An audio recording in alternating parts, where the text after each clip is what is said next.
компанијата Кемет е еден од добрите примери на компании кои што е во 2020 година согласно и бројките кои што неодамна ги објавивме, го задржа стабилно нивото на бројот на вработени.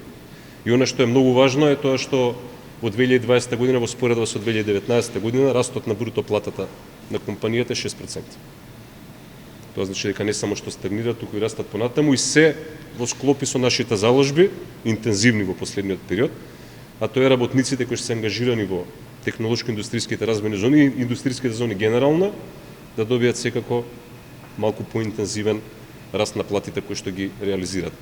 Целта на денешната посета беше да разговараме и за она што на крајот на месец февруари компанијата и официјално веќе го иницираше како дискусија со дирекцијата и со владата, тоа е новата инвестиција, која што е спомена официјално е 10 милиони евра, меѓутоа денеска со претседателот на владата разговаравме со менеджментот на компанијата, секако имаме неофицијални најави дека таа бројка може да се зголемува. Компанијата гледаме дека веќе инвестира, дополнителни 2,5 милиони евра се веќе инвестирани во 2021 година, така што инвестициите продолжуваат.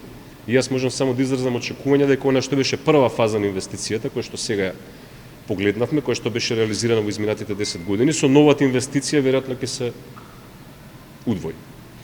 И како обем на средства, а ќе одиме доста повеќе во делот на бројот на вработените. Веќе споменав, компанијата вработува 30% повеќе луѓе од колку што е првично предвидено, значи во моментот се ангажирани 270 работници. Плановите на компанијата се тој број да се удвои и веќе во догледно време, една или две години да зборуваме веќе за 500 работни места. На крајот само ќе завршам само со уште едно потсетување дека првиот квартал во 2021 година за компаниите во зоните беше рекорден по обем на активности, извозот порасна 41% во однос на истиот период прв квартал 2018 година, односно 30% во однос на истиот квартал минатата година, што е меѓу другото и ефектот членството во НАТО.